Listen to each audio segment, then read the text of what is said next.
আজকে যাদের জন্য আজকে আমাদের স্লোগান এবং আন্দোলন, ইরান বলে চিৎকার করছি, আকীদা দেখুন, আজকে হাজার হাজার বই বের হয়ে গেছে, কয়েকজন সাহাবী ব্যতীত সবাই জাহান্নামী।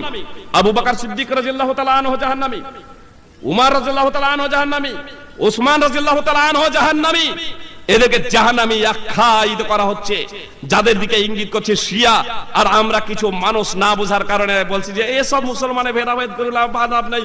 ভাই সকল, আপনার হিন্দু খ্রিস্টান কলভিল জামাত তারা বলছে আবু বকর জাহান্নামী, তারা নাম নিয়ে বলছে উসমান জাহান্নামী, বলছে ওমর ফারুক জাহান্নামী।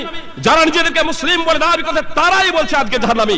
অথচ পবিত্র কোরআন কি বলছে? সূরা তাওবা সূরা নম্বর 9 আয়াত নম্বর 100 অধ্যায় করুন, আল্লাহ তাআলা বলছেন আনসার এবং মুহাজিরদের মধ্যে ঈমান আনয়নে যারা অগ্রগণ্য।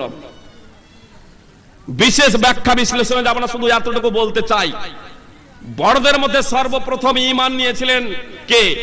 আবু বকর সিদ্দিক রাদিয়াল্লাহু তাআলা আনহু। ঈমান আনয়নে অগ্রগণ্য আবু বকর, ওমর, উসমান মক্কাতে প্রাথমিক যুগে ইসলাম কবুল করছেন। আর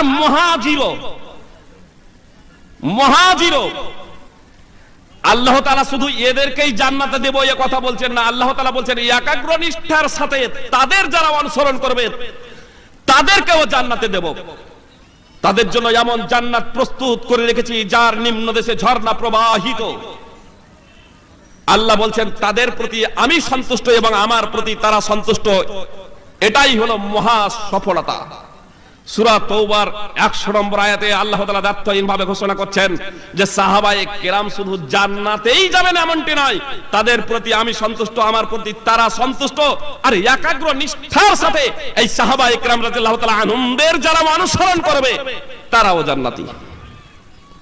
অতএব আসুন আমরা পবিত্র কোরআন এবং সুন্নাহকে বাস্তবায়নের লক্ষ্য এবং উদ্দেশ্যে সকল প্রকারের বাধাকে ছিন্ন করে পবিত্র কোরআন এবং সুন্নাহকে নিজের জীবনে বাস্তবায়ন করার লক্ষ্য এবং উদ্দেশ্যে সার্বিক সহযোগিতা, সার্বিক ত্যাগ তিতিক্ষা এবং সার্বিক শ্রম দিয়ে পবিত্র কোরআন এবং সুন্নাহকে বাস্তবায়ন করি।